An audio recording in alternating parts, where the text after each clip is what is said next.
Bonsoir à tous, ici The Last Ingénieur, j'espère que vous allez bien. Aujourd'hui, je vais vous présenter un petit diaporama pour vous expliquer comment optimiser ces jeux pour le cloud, et notamment on verra le cas de Stuff et de Shadow. Pour commencer, je vous propose de vous expliquer dans un premier temps comment on va optimiser. On a les options possibles, l'exemple de Stuff.tech, qu'est-ce que je ne peux pas faire, notamment en cloud, le panneau de configuration NVIDIA, je vais vous expliquer quelles sont les options qu'on peut utiliser pour optimiser ces jeux, les options en jeu directement, et dans une autre vidéo je vous montrerai l'exemple d'Horizon Forbidden West sur Stuff.tech. Alors ça veut dire quoi optimiser? Alors optimiser les jeux, ça nécessite plusieurs étapes et l'objectif est de maximiser les performances. Ça passe par la configuration du jeu, par exemple réduire les paramètres graphiques du jeu pour correspondre aux capacités de votre matériel. Ça peut être la mise à jour des pilotes. Effectivement, il est important de mettre à jour ces pilotes graphiques pour vous assurer que derrière les performances sont significatives. Il faudra aussi utiliser des logiciels d'optimisation. Des logiciels tiers peuvent être utilisés pour optimiser les performances. Vous connaissez certainement MSI Afterburner ou Razer Cortex. Il y en a d'autres, bien entendu. C'est les plus connus. On peut aussi optimiser le streaming, comme on fait du cloud. On peut aussi s'assurer que sa connexion Internet soit stable et rapide. C'est important pour minimiser la latence. Il faudra peut-être envisager de réduire la résolution de streaming pour maintenir des performances fluides. La gestion des ressources système également permet les programmes et les applications en arrière-plan qui peuvent consommer des ressources inutilement. Et il est important aussi d'être capable de surveiller ces ressources pour vérifier l'utilisation du CPU, de la RAM et du stockage pendant le jeu. L'optimisation du stockage également. Il faut s'assurer qu'on est installé sur un SSD plutôt qu'un disque dur pour des temps de chargement beaucoup plus rapides. L'overclocking ou le surcadencement, si le matériel le permet bien entendu, et que vous êtes à l'aise avec cette pratique, ce qui est très important parce que ça peut provoquer des dysfonctionnements si on fait très mal les choses. Et enfin, l'optimisation du système d'exploitation. Et il faut être capable de s'assurer que notre système d'exploitation est optimisé pour les jeux vidéo et qu'il faut désactiver les services et les fonctionnalités qui sont inutiles et qui fonctionnent en arrière-plan et qui peuvent consommer des ressources supplémentaires. Ensuite, je vous propose de vous parler de Stuff.tech, donc en cloud computing. Stuff.tech, c'est quoi? C'est une solution de cloud computing qui vous permet de jouer à vos jeux depuis un PC dématérialisé et accessible à distance. Moi, je dispose de l'offre Gamer Plus, la carte graphique RTX 4060 avec 8 V-Core AMD Ryzen 5 5500 cadencé à 3,6 GHz, une résolution d'écran de 1080p en Full HD, 28 Go de RAM, je le précise pas mais c'est en DDR4, SSD 512 Go en SAN avec une bande passante réseau de 100 Mbps en lecture et en écriture, et enfin un Windows 10 à 64 bits. Alors qu'est-ce que je ne peux pas faire avec le stuff, mais également avec beaucoup d'offres de cloud computing. L'utilisation de logiciels d'optimisation qui peuvent dégrader et impacter le système d'encodage. Ça, c'est important. L'optimisation du stockage, parce qu'on nous propose un stockage réseau. J'ai pas la possibilité d'améliorer le système de stockage, en tout cas d'améliorer sa bande passante. Il vaut mieux éviter de modifier les performances du matériel, parce qu'il peut tout simplement dysfonctionner ou dégrader les performances, ce qui n'est pas souhaité. Et éventuellement, il n'est pas possible d'overclocker son processeur ou son GPU. Ce n'est pas possible. La première étape dont je vais parler est le panneau de configuration NVIDIA. Alors, selon ChatGPT, c'est pas moi qui l'ai écrit, le panneau de configuration NVIDIA est une application logicielle fournie avec les pilotes graphiques NVIDIA pour les cartes graphiques NVIDIA GeForce. Il permet aux utilisateurs de gérer divers paramètres de leur carte graphique, notamment les paramètres d'affichage, les performances 3D, la gestion de l'alimentation et bien plus encore. Avec le panneau de contrôle NVIDIA, les utilisateurs peuvent ajuster les paramètres pour optimiser les performances de leur carte graphique en fonction de leurs préférences personnelles, des exigences de leur jeu ou application, ou encore de leur matériel informatique spécifique. C'est un outil puissant pour des utilisateurs qui souhaitent personnaliser leur expérience graphique sur leur ordinateur. Merci ChatGPT. Par contre, moi je vais donner une petite attention là-dessus. Il est préférable de ne pas modifier les performances du matériel. Ou si vous le faites, c'est que vous savez ce que vous faites. Donc de manière générale, optimiser les paramètres 3D ne vous sera pas nécessaire. J'ai une petite faute, j'ai mis paramètres 3D, non c'est paramètres 3D, excusez-moi, j'ai une petite faute de frappe, c'est pas grave. Quels sont les paramètres à modifier? En général, quand vous voulez modifier vos paramètres 3D, vous allez chercher à modifier un certain nombre de paramètres. La première étape, qui n'est pas obligatoire, mais si vous travaillez sur une résolution qui est supérieure, c'est la mise à l'échelle spatiale de l'image. C'est une fonctionnalité qui permet de contrôler la manière dont les textures et les images sont redimensionnées ou mises à l'échelle lorsqu'elles sont affichées à des résolutions différentes de la résolution native de l'écran. Par défaut, elles sont désactivées, et si vous voulez l'optimiser, il faut l'activer et mettre un lissage à 50%. Le deuxième paramètre qui est utile à modifier, c'est la correction gamma ou l'anti-crénelage, qui ajuste la manière dont les valeurs de luminance, donc l'intensité lumineuse en fait en l'occurrence, sont affichées à l'écran. Par défaut, il est activé. Effectivement, si on le désactive, on peut améliorer les performances. Le filtrage de texture qualité.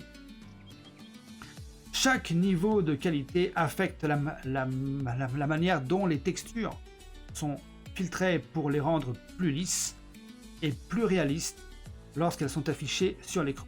Ça, c'est le niveau de filtrage qualité. Par défaut, il est sur qualité. Effectivement, il vaut mieux passer sur performance ou haute performance. Et ça a aussi un autre impact sur d'autres paramètres qui vont être automatiquement optimisés en fonction de l'option que vous choisissez, bien entendu. On a également un autre mode, c'est le mode de faible latence. Donc c'est quoi? Donc la latence ou délai d'entrée fait référence au laps de temps entre l'action de l'utilisateur et la réponse affichée à l'écran. Par défaut, elle est désactivée et effectivement, on peut l'activer ou la mettre en mode ultra suivant vos préférences, encore une fois. Et enfin, le dernier mode, c'est le mode de gestion de l'alimentation qui permet entre autres aux utilisateurs de définir comment la carte graphique gère la consommation d'énergie et les performances lorsqu'elle est sollicitée. Par défaut, elle est définie sur une valeur normale effectivement, il vaut mieux privilégier les performances maximales. Mais encore une fois, quand on fait du cloud, ces paramètres, il ne vaut mieux pas les modifier. Ensuite, dans les performances en jeu, ça va vous surprendre ce que je vais vous dire, mais quand on est dans le cloud, en général, on va privilégier la charge GPU plutôt que la charge CPU. Donc en gros, tout ce qui consomme du CPU, on va le réduire au minimum, et tout ce qui consomme de la charge GPU, on va le mettre au maximum. Ça, c'est la règle générale. Mais par contre, il faut tenir compte d'un ensemble de contraintes. Par exemple, la bande passante de la mémoire, la vitesse de texturation, ou par exemple la VRAM. Alors, comment ça marche? Par exemple, je vais vous faire une petite comparaison entre Shadow et Stuff. Et la réponse est assez simple. Donc vous voyez, sur Shadow, on a une RTX A4500 et sur le Stuff, une RTX 4060. Ces paramètres ont été pris sur le site technical.city, cité en haut de mon titre. On voit tout de suite qu'on a un nombre de processeurs de shader plus important pour la RTX A4500. Effectivement, on a une vitesse de texturation beaucoup plus élevée, mais elle consomme aussi beaucoup plus. En deuxième comparaison, donc on va regarder la fréquence de la mémoire. Donc j'ai ramené la fréquence de la mémoire de la RTX 4060 au même niveau que celui de la A4500 pour faire la comparaison. Donc la fréquence de la mémoire de la RTX A4500, elle est de 16 GB par seconde, et cela équivaut à une bande passante mémoire de 640 Go par seconde sur une interface mémoire de 320 bits. Alors je vous expliquerai à quoi ça sert de comprendre tout ça, bien entendu. La fréquence de la mémoire de la RTX 4060 est de 2 Gb par seconde. Cela équivaut à une bande passante mémoire de 272 Go par seconde sur une interface mémoire de 128 bits. Voilà en gros à quoi ça sert. En gros, pour obtenir la fréquence de la mémoire en gigabits par seconde, il suffit de prendre la fréquence de la mémoire, de la multiplier par la largeur du bus mémoire en bits et de la diviser par 1024 fois 1024 pour obtenir une donnée en gigabits par seconde, tout simplement. Donc le résultat. Alors qu'est-ce que j'en conclus de ce résultat de comparaison? C'est un exemple. Pour les spécifications techniques, la RTX A4500 est donc une carte graphique professionnelle haut de gamme, conçue pour les charges de travail intensives en graphique, telles que le rendu 3D, la modélisation, la simulation et l'intelligence artificielle. Alors que la RTX 4060 est une carte graphique grand public, destinée principalement aux joueurs et aux utilisateurs de PC de bureau. Elle est conçue pour offrir de bonnes performances dans les jeux vidéo et les tâches graphiques courantes.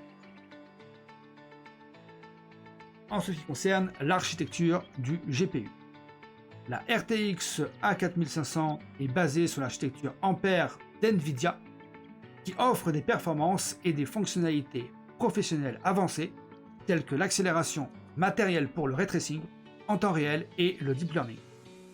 La RTX 4060 est basée sur l'architecture Ada Lovelace d'NVIDIA, ou Lovelace comme vous voulez, avec un accent mis sur les performances en jeu et les fonctionnalités grand public. En troisième résultat, j'ai les performances de calcul et de rendu. La RTX A4500 est conçue pour des charges de travail professionnelles exigeantes et peut offrir des performances élevées en matière de rendu 3D, de simulation, d'infographie et d'apprentissage automatique, donc l'IA si vous voulez. La RTX 4060 est axée sur les jeux vidéo et les tâches graphiques grand public, offrant des performances optimisées pour les jeux modernes et les applications graphiques courantes, tout simplement. En ce qui concerne la résolution d'affichage, la RTX A4500 est conçue pour le rendu 3D et donc on a intérêt à aller jusqu'à une résolution de 2K voire 4K et maximiser la charge de travail sur le GPU parce qu'elle est conçue pour ça. La RTX 4060 est conçue pour les jeux vidéo en Full HD en 1080p. On a même intérêt à rester sur cette résolution d'affichage pour maximiser les performances. Et en ce qui concerne un dernier résultat, c'est le prix, tout simplement. C'est pas le même prix. La RTX A4500 est généralement beaucoup plus chère, 2591 $ l'unité, que les cartes graphiques grand public en raison de ses performances et fonctionnalités professionnelles. La RTX 4060 est plus abordable, 340 $ seulement, ça dépend pour qui, et plus largement disponible pour les consommateurs moyens. Ensuite, on va parler des performances à optimiser en jeu. Et parmi ces paramètres qui sont génériques, je vais vous les détailler pour Stuff et pour Shadow. Pour la résolution en jeu. Donc pour Stuff, il faut choisir une résolution native de votre moniteur ou une résolution légèrement inférieure si nécessaire pour des performances supplémentaires. Pour Shadow, choisissez une résolution égale ou supérieure à celle de votre moniteur pour profiter des performances de votre GPU. Je vais vous expliquer pourquoi après. Pour la qualité des textures, sur Stuff, il faudra privilégier et même régler la qualité des textures sur moyen ou élevé. Ça dépend du jeu bien entendu, pour un bon compromis entre qualité et performance. Quant à Shadow, on peut régler la qualité des textures sur élevé ou ultra pour profiter pleinement des capacités de votre GPU et pour des textures détaillées, parce que la carte graphique est conçue dans cet objectif. Pour l'anti-crénelage, on est quasiment à peu près à égalité, seulement pour Stuff, d'utiliser un anti-crénelage AA, SMA ou FXA pour une bonne qualité d'image sans trop affecter les performances. Pour Shadow, on aura la possibilité de opter pour le SMA ou le TAA pour un bon équilibre entre qualité et performance. Pour la qualité des ombres. Alors pour Stuff, il faudra régler la qualité sur bas ou moyen pour des performances supplémentaires sans trop sacrifier de qualité visuelle. Sur le Shadow PC, on pourra être légèrement au-dessus avec des qualités d'ombre soit sur moyen, soit sur élevé, pour des ombres plus réalistes sans trop affecter les performances. En ce qui concerne les effets spéciaux, dans les deux cas, ça va consommer des ressources en CPU. Donc dans les deux cas, il faudra réduire ou désactiver complètement les effets spéciaux, comme le flou cinétique, la profondeur de champ et les effets de lumière volumétriques. Donc si vous avez du ray tracing, exception faite du ray tracing que vous pourrez envisager sur une qualité basse sur Shadow si vous utilisez en plus un upscaler. Je précise. La distance de rendu entre Stuff et Shadow, ça va être kiff-kiff. On va pouvoir ajuster la distance de rendu selon vos préférences et les performances de votre système. En général, on la met toujours sur le mode normal, légèrement au-dessus ou légèrement en dessous. On peut soit réduire cette distance pour aider à améliorer les performances sans trop compromettre la qualité visuelle. Ça dépend que vous voulez faire. Mais légèrement en dessous. Pas trop en dessous, légèrement en dessous. Filtrage des textures. Dans les deux cas, ça va être assez différent. On peut activer le filtrage des textures anisotropiques sur une valeur basse ou moyenne pour améliorer la netteté des textures à distance sans trop impacter les performances. D'accord, sur Shadow, on peut mettre ces textures soit en moyen, soit en élevé. Ça peut le faire, mais de préférence le laisser en moyen. pour améliorer la netteté des textures à distance. Voilà, on ne cherche pas forcément à gagner en perf, on va surtout chercher à être soit moyen, soit en élevé pour améliorer la qualité visuelle, tout simplement. Sur la V5, alors la V5 ça va être différent aussi. Sur le stuff, il vaut mieux la désactiver pour éviter une baisse des performances causée par la limitation du taux de rafraîchissement. Sur le Shadow, on peut activer la synchronisation pour éviter les déchirements d'écran, à moins qu'on souhaite avoir privilégié les performances brutes au détriment de la synchronisation. Et dans les deux derniers cas, ils vont être identiques sur les paramètres de post-traitement. Donc ça, c'est traitement en CPU. Donc c'est logique que tout ce qui est post-traitement, on le désactive ou on le réduit au minimum, comme le flou de mouvement par exemple et la profondeur de champ. Mode plein écran. Donc là, il vaut mieux jouer en mode plein écran pour des performances optimales, pour éviter ainsi toutes les surcharges liées aux fenêtres. Voilà, ça sera tout pour cette petite présentation rapide. Et écoutez, on se revoit tout de suite pour Horizon Forbidden West sur stuff.tech.